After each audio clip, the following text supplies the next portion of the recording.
बिस्मिल्लाहिर्रहमानिर्रहीम। मैं शौकत अली बाजवा साबका डिस्ट्रिक्ट जनरल सेक्रेटरी और NA 140 का टिकट होल्डर बोल रहा हूँ। मैं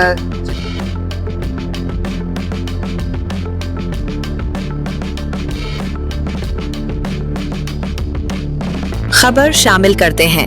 world news HD Pakistan. Mohammad Saleem Khokhar की इस रिपोर्ट के मुताबिक तहसील आरिफ वाला में पाकिस्तान पीपल्स पार्टी के टिकट होल्डर कौमी असेंबली मियां शौकत बाजवा ने तहसील आरिफ वाला में पीपल्स पार्टी की जानिब से हालिया तंजीम साजी में पुराने ओहदेदारान को फारिग किए जाने के खिलाफ एहतजाजी प्रेस कॉन्फ्रेंस की। मियां शौकत बाजवा ने प्रेस कॉन्फ्रेंस से खिताब करते हुए कहा कि तहसील आरिफ वाला में पार्टी के मुखलिस, नजरियाती और मुतहर्रिक पुराने ओहदेदारान को नजरअंदाज करके सिफारिशी और खुशामदी अनासिर को ओहदे देना सरासर नाइंसाफी है। उन्होंने कहा कि पार्टी की बुनियादें मजबूत करने वाले वर्कर्स को यूं दीवार से लगाना पीपल्स पार्टी के मंशूर और उसूलों के खिलाफ है। मियां शौकत बाजवा ने चेयरमैन पाकिस्तान पीपल्स पार्टी बिलावल भुट्टो जरदारी से मुतालबा किया कि वो इस मामले का फौरी नोटिस लें और एक गैर जानिबदार कमेटी तश्कील दें जो इंसाफ और मेरिट की बुनियाद पर फैसले करे। उन्होंने कहा कि तहसील आरिफ वाला में तंजीमी ओहदे मेरिट पर पूरा उतरने वाले कारकुनों को दिए जाएं ताकि वर्कर्स में पाई जाने वाली मायूसी का खात्मा हो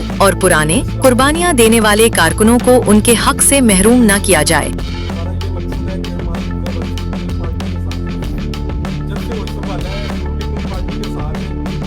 पंजाब तंजीम का फैसला नामंजूर, पंजाब तंजीम का फैसला नामंजूर, पंजाब तंजीम का फैसला नामंजूर। उन्होंने तहसील आरिफ वाला